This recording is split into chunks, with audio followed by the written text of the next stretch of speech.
भारत ने जो मंसूबा बनाया उसका इल्म पाकिस्तान को पहले से था। गिराए गए 6 के 6 जहाज़ों की वीडियोस हमारे पास मौजूद हैं। मैं उन सब का ऐनी शाहिद हूँ। आर्मी चीफ ने सऊदी अरब से कहा था, भारत चमकती हुई मर्सिडीज़ है तो पाकिस्तान भरा हुआ डंपर है।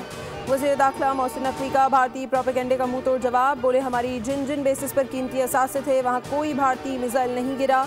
पाकिस्तानी मिसाइलों ने भारत में भारी नुकसान पहुँचाया। अजीत डोवल और अमित शाह इस पूरे ड्रामे के पीछे थे। ये दोनों किरदार मोदी और भारत को ले डूबे।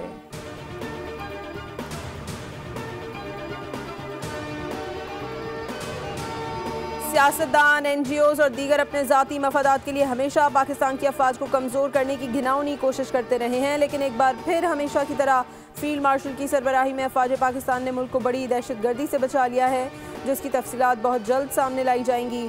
सेनेटर फैसल वावडा ने ट्विटर पर लिखा, तमाम मुनाफिक सियासतदान और दीगर अपनी समत ठीक कर लें, वरना पाकिस्तान की तरक्की में रुकावट पैदा करने वाले बड़े बड़े तुरम खान रगड़ दिए जाएंगे।